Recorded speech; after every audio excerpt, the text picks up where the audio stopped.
आजकल दिल्ली में चुनाव का माहौल है और चुनाव होने वाले हैं 2025 में, और इसी तरह से हमारे पब्लिक रिएक्शन जो वीडियो होते हैं वो आप तक देने होते हैं, आपका रिएक्शन पाना होता है। और ये कॉलोनी है जो ये है मनसाराम पार्क और उत्तम नगर में ये कॉलोनी है।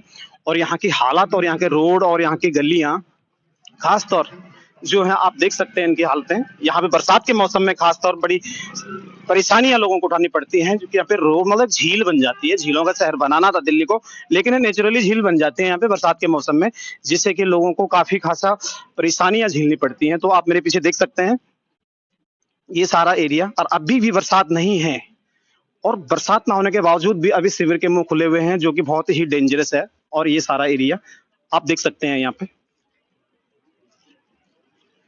और आप जान सकते हैं।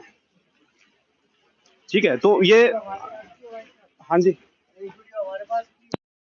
कोई भी पार्टी जीत के आती है अपने मैनिफेस्टो जो लेके आती है उसको लागू करे जमीनी स्तर पर।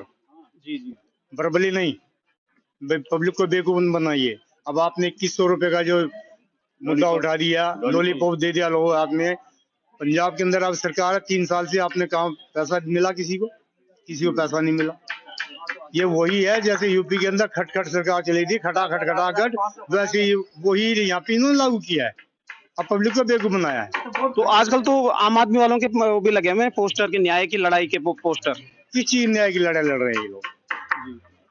वही तो मैं जानना चाहता हूँ, कौन सी सरकार से न्याय की लड़ाई लड़ रहे हैं? पोस्टर लगे हुए हैं, वही चीज हम तो जनता से जानना चाहते हैं कि क्या मतलब न्याय है, किस तरह का वो पहले लड़ाई पब्लिक को तो न्याय दे दे, उसके बाद तो खुद न्याय मिलेगा। ये खुद भ्रष्ट आदमी है, सबके ऊपर केस लागू हुए पड़े हैं, सब जेल काट चुके हैं, अब कुछ अंदर जाने वाले हैं भी।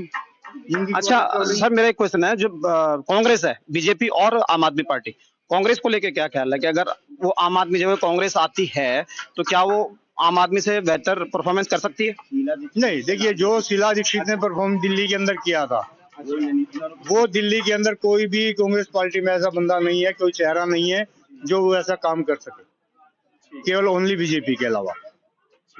जी सर, 2025 के चुनाव आने वाले हैं, और 10 सालों से जो रूलिंग गवर्नमेंट है उनका जो कार्यकाल रहा है 10 साल में, कैसा रहा और आप कितने संतुष्ट हैं, या कोई विकल्प आपके दिमाग में है कि इस वक्त कुछ चेंज करनी है, नई सरकार को लाना है? नहीं, चेंजिंग तो होनी चाहिए, क्योंकि पिछले 10 साल से दिल्ली में कोई भी प्रोग्रेस नहीं करी इस पार्टी ने। अच्छा, सिवाय बर्बादी के लोगों को बर्बाद किया इस पार्टी ने, इसलिए चेंजिंग होनी जरूरी है। चाहे बेशक बीजेपी आए चाहे कांग्रेस आए, लेकिन ये पार्टी बेकार है। ये पार्टी किसी काम की नहीं है, सिवाय लूट खसोट के और कुछ नहीं कर रहे हैं। जो इन पार्टी के जो मतलब वादे होते थे, वो वादों को मतलब किस नजर से देखते हैं आप, वो कंप्लीट हुए कि नहीं हुए, और हुए तो कितने हुए? सारे वादे खोखले। अच्छा, एक भी वादा पूरा नहीं किया। मैं अपनी बता रहा हूँ, पिछले 6 साल से हर साल फार्म भर रहा हूँ अपनी पेंशन का। अच्छा, मेरी 68 साल उम्र हो गई है, जी जी, लेकिन मेरा अभी तक का फार्म उन्होंने नहीं चालू किया। अच्छा, कहते क्या है, एलजी नहीं करने दे रहा, मोदी नहीं करने दे रहा। अरे तुम्हारे हाथ में जो है वो तो करो। एलजी और मोदी, एलजी मोदी यही रहा बस 6 साल 10 साल से। 10 साल से एलजी मोदी यही करते रहे, कुछ नहीं खाया, कुछ नहीं किया, सिर्फ खाते ही रहे। दिल्ली को लूट लिया इन्होंने बुरी तरह। तो इस वक्त 2025 में मतलब है दिमाग में विकल्प की कोई नई सरकार? बिल्कुल चेंजिंग होनी चाहिए, चेंजिंग होनी चाहिए। आप बताइए सर, आप क्या कहते हैं? दिल्ली में तो कुछ हुआ ही नहीं, कहना बदलाव तो जरूरी है भाई। जी जी, सबसे बड़ी समस्या है बिजली फ्री। क्या है बिजली फ्री? जो डोमेस्टिक वाला है वो कॉमर्शियल पे डाल दे, जो 30 रुपए यूनिट आवे, तो क्या है फ्री है? क्या कोई फ्री नहीं है? बदलाव जरूरी है। ये जो है भ्रष्टाचारी पार्टी है, बेईमान आदमी है, इन पर कुछ नहीं हुआ। बदलाव जरूरी है, कोई ना कोई दूसरी गवर्नमेंट आनी चाहिए दिल्ली में। सब झूठे। 10 सालों के अंदर जो आपका ये एरिया है, कॉलोनी है, इसके अंदर क्या बदलाव आए? जिस तरह के मतलब रूलिंग पार्टियां आती हैं, 10 बातें करके चली जाती हैं, तो क्या उसमें से कुछ बातें ऐसी हैं कि जो सच हुई हैं? नहीं, यहाँ कोई बदलाव नहीं हुआ। यहाँ तो विधायक जीत जाओ, आते ही ना विधायक देखना क्या है क्या नहीं। जी जी, ये तो राम भरोसे है 10 साल। किस क्षेत्र के? ये है संजीव बाल, नरेश बालिया। आज तक हमने शिकल नहीं देखी। वो भी निगम अंदर पार्षद हो जाओ, उसकी शिकल नहीं वो भी देखी। तो अंदर ये तो है। बेकार है। इनका पार्षद तो आज दिन तक नहीं आया इनका। हाँ, निगम पार्षद आज तक नहीं आया हमारे यहाँ। जी जी जी, आज तक नहीं आया। आज तक नहीं आया निगम पार्षद लौट के इस कॉलोनी में। वो सोचता है मेरे को शायद इस कॉलोनी से वोट मिली या नहीं मिली। ठीक। जिस दिन से वो जीता है निगम पार्षद आज तक नहीं आया यहाँ पे, और ना ही नरेश बालियान आया। वादे सारे किए लेकिन लौट के कोई नहीं आया। अच्छा, ये मनसाराम और जो ये सेवक पार्क वगैरह जो एरिया है, इसमें जैसे गलियां, शिविर और पानी, इसको लेके क्या कहेंगे आप? पानी 2 दिन में एक बार ही आता है, 2 दिन बाद आता है पानी। एक दिन छोड़ के एक दिन, एक दिन छोड़ के एक दिन, वो भी 4 घंटे के लिए आता है सिर्फ। और गलियां देख लो आप, ये देखो सारी टूटी पड़ी है। आप एक बार देख लो, इसकी भी फोटो खींच के ले जाना। हाँ, सारी गलियां टूटी पड़ी हैं। ये गली अब जो आया था निगम पार्षद, ये जो निगम पार्षद आया था उसने बनवाई है ये सड़क। अच्छा, हाँ बताइए सर। हाँ जी, हम दिल्ली के अंदर कोई विकास कार्य नहीं हुआ। अच्छा। और इनके पास कंप्लेंट देते रहिए आप, कोई सुनवाई नहीं होती। हमारे एमएलए साहब थे पहले, अपना गुलाब सिंह, अच्छा। उनके ऑफिस में जा के लेटर दे के हम दुखी हो चुके थे। अच्छा। और आज भी हम परेशान हैं कि आपने शायद नोट नहीं किया होगा, कर लीजिएगा।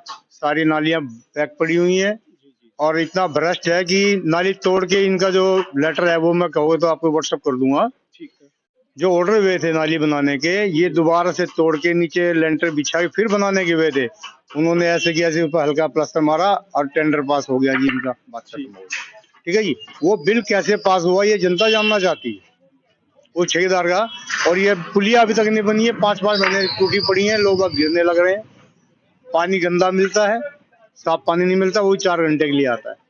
लोग वहाँ पानी मंगा रहे हैं, 20-20, 25-25 लीटर की जो बोतलें आती है 20 लीटर की, वो डेली 3-4 लग जाती है घर के अंदर। मतलब एक साफ पानी की भी मतलब अभी तक कोई सर्विस नहीं दी गई गवर्नमेंट की तरफ से। कोई सर्विस नहीं दी गई है। 10 साल से राशन कार्ड बंद है। 10 साल से दिल्ली गवर्नमेंट ने अपना राशन बंद कर रखा है। जो मिल रहा है वो मिल रहा है केंद्र की सरकार से। जी जी। इन्होंने राशन बंद कर दिया। दूसरा, पेंशन लोगों की बंद कर रखी है, बुजुर्गों की जो अब तक इशू नहीं हुई है। विकलांगों की बंद पड़ी है, मतलब किसी पेंशन नहीं मिली है, न किसी नहीं बन रही है, न ही राशन कार्ड में नाम चढ़ रहे हैं, न कट रहे हैं। कट गए तो चढ़ नहीं सकते। लेकिन आजकल तो एक न्यूज आ रही है कि मतलब जो पेंशन का जो मुद्दा था वो ओके हो गया है, अब सबको पेंशन मिलेगी। कौन कहता जी? कौन कहता है क्लियर हो गया? अब तक 2-3 दिन नहीं हुआ, कोई क्लियर नहीं हुआ। अच्छा। और दूसरी बात ये कि जितने भी अपना कॉन्ट्रैक्ट बेस पे जो काम कर रहे हैं, कलेक्टर बस वगैरह में या किसी भी महकमे में, हाँ जी। अगर ऐसी ही सरकार थी, यहाँ तो आपकी अपनी सरकार थी, ये तो आपको लागू करना चाहिए था उनको। जब ये आए थे जीत करके, उन्होंने कहा था मैं सबको पक्का करूंगा। 10 साल में पक्का क्यों नहीं कर पाए?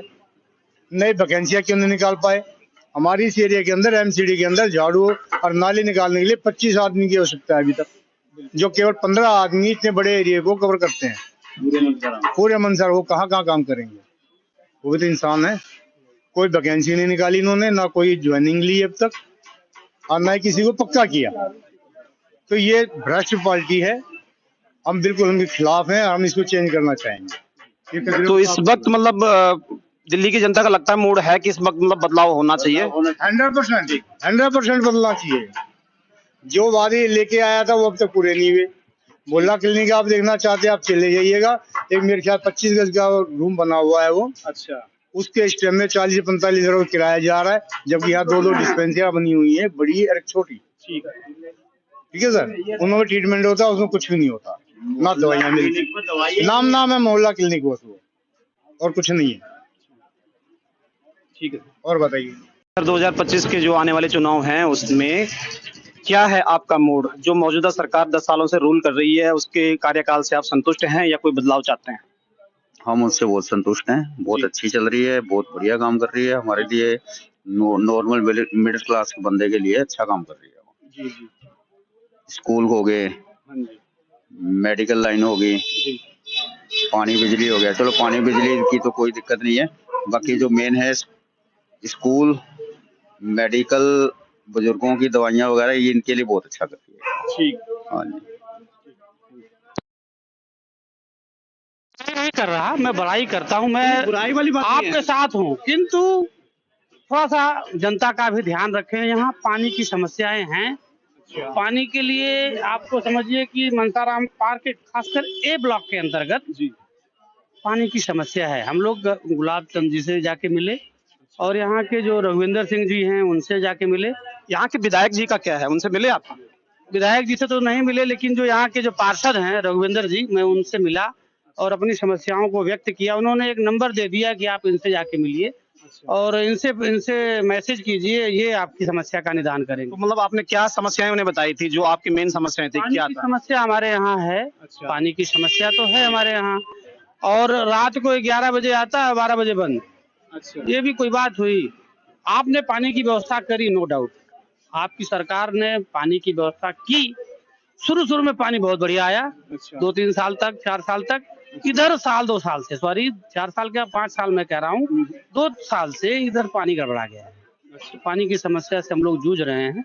मैं गवर्नमेंट से मांग करता हूं आपके कैमरे के माध्यम से कि पानी की समस्या का निदान मंसाराम पार्क ए ब्लॉक में होना चाहिए। यदि पानी की समस्या का समाधान नहीं हुआ, जनता आने वाले समय में और परेशानी होगी, क्योंकि गर्मी जब गर्मी आएगी, लोगों को प्यास से रूबरू होना पड़ेगा। जी। और कौन कौन सी समस्याएं हैं जो 10 सालों में, जो आपकी उम्मीदों के अकॉर्डिंग, मतलब एक गवर्नमेंट के थ्रू कंप्लीट नहीं हुई? देखो, जैसे यही थोड़ा सी पास में गुलाब बाग है। गुलाब बाग में दूसरे विधायक थे, तो उनके यहाँ रोज झाड़ू लगता है। साफ सफाई, झाड़ू का मतलब रोज साफ सफाई होता है। किंतु मंसाराम पार्क में अभी भी साफ सफाई की दिक्कत है। और बाकी जैसे कि सड़कें, रोड वगैरह, सड़कें तो बहुत बढ़िया, सड़कें तो बढ़िया, नो डाउट, सड़कें तो बहुत अच्छी हैं मंसाराम पार्क में, इसमें नो डाउट बहुत अच्छी सड़कें हैं। जी, मैं तो आपको कहता हूं कि केजरीवाल जी फिर से बने, ऐसा मेरा मानना है। बन जाए तो अच्छी बात है। Thank you.